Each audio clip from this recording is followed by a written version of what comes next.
जय जय राजस्थान का नारा, सुराज का वादा और सरकार पर निशाना, कुछ इसी तरह से आगे बढ़ रही है वसुंधरा राजे की स्वराज यात्रा। वर्ष 2003 में भाजपा को स्पष्ट बहुमत दिलाने वाली वसुंधरा राजे की यात्रा में जमकर भीड़ उमड़ रही है। आइए उनसे जानते हैं यात्रा का मकसद क्या है, कैसे देखती हैं आप और इसके रेस्पॉन्स से कितना संतुष्ट हैं। देखिए, जानकारी लेना बहुत ज़रूरी है और कोई भी राज करता है अगर उसको यही नहीं मालूम है कि उसके प्रदेश के अंदर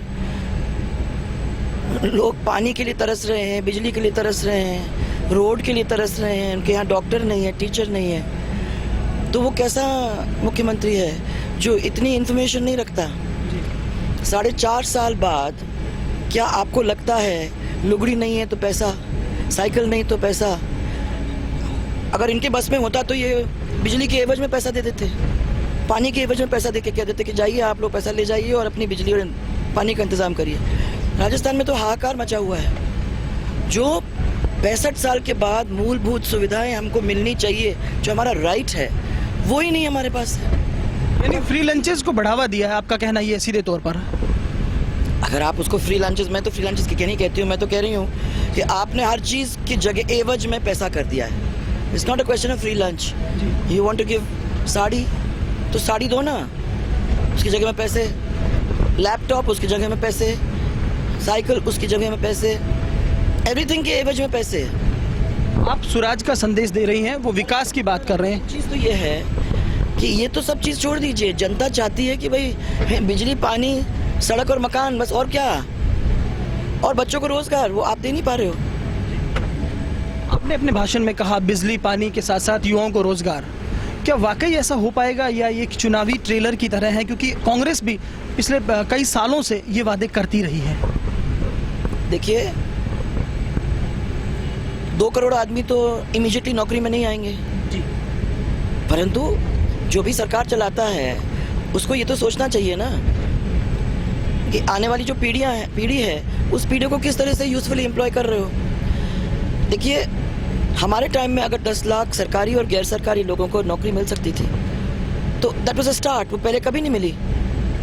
अब उसको इंक्रीज करने की और उपाय अपने को सोचने चाहिए, कैसे क्या कर सकते हैं। आपको मैं एग्जाम्पल ही दे दूं इतना, नरेगा हमारे टाइम में state number 1 in NREGA in the whole of the country.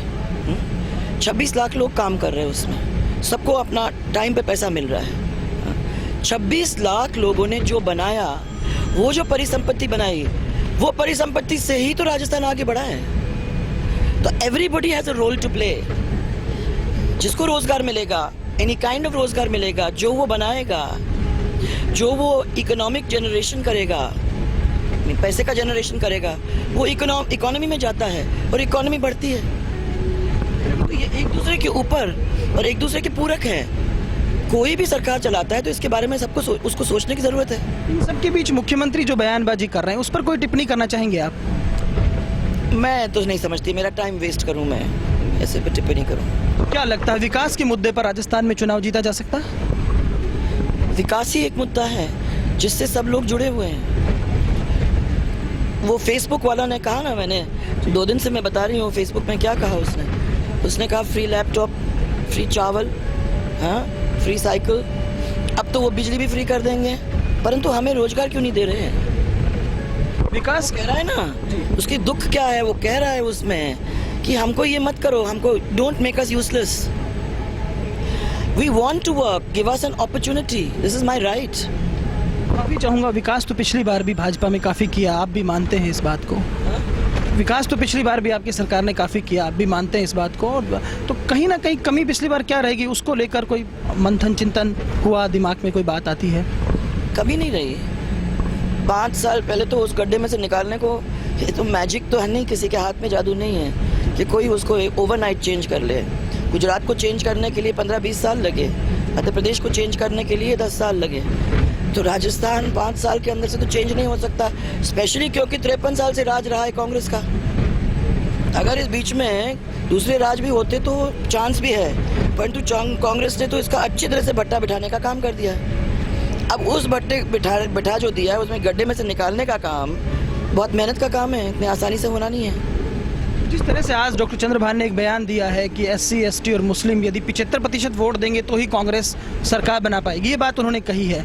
क्या इस तरह से हम जातिगत राजनीति की ओर नहीं बढ़ रहे हैं? मैंने बार बार एक ही काम किया है, मैं इनके ऊपर टिप्पणी करना ही नहीं चाहती हूँ, पर मैं ये कहना चाहती हूँ कि राजस्थान आगे इसलिए नहीं बढ़ पाया है क्योंकि हम लोगों ने जातियों के बीच में, मज़हबों के बीच में झगड़े क्रिएट करने की कोशिश की है। जिस परिवार के अंदर फूट होती है वो परिवार आप सब जानते हो कि फेल होता है। वो परिवार आगे बढ़ता है जिस परिवार के अंदर बिल्कुल यूनिटी होती है। इसलिए मैंने हमेशा ये कहा है कि सब के सब मज़हब और 36 के 36 कौम जब एक साथ मिलके चलेंगे तब तो ही नया राजस्थान बनेगा, तभी वो विकसित राजस्थान बनेगा, तभी वो समृद्ध और खुशहाल राजस्थान बनेगा। समृद्ध राजस्थान बनेगा। आप कितनी आश्वस्त हैं वापसी को लेकर, और क्या ये वापसी वही 2003 जैसी हो सकती है? इसके ऊपर तो मैं कमेंट नहीं करना चाहूँगी। ये जादू तो हमारे राजस्थान की जनता का है, हमारा तो काम करने का है। हम काम करेंगे, ये हमारी ड्यूटी है। वो अपना जादू चलाएंगे, वो उनके हाथ की बात है। तो ये थी वसुंधरा राजे जो भाजपा की वापसी को लेकर पूरी तरह से आश्वस्त नजर आई, पर कहते हैं राजनीति संभावनाओं की कला है। देखने वाली बात ये होगी कि क्या महारानी अपना किला वापस जीत पाएंगी। कैमरा पर्सन धीरज जोशी के साथ लक्ष्मण राघव, ETV न्यूज, श्रीगंगानगर।